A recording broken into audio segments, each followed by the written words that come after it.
أعوذ بالله من الشيطان الرجيم.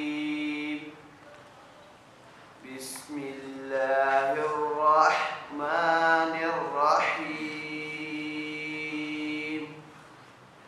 ألم نجعل له عينين ولسانا وشفتين وهديناه النجدين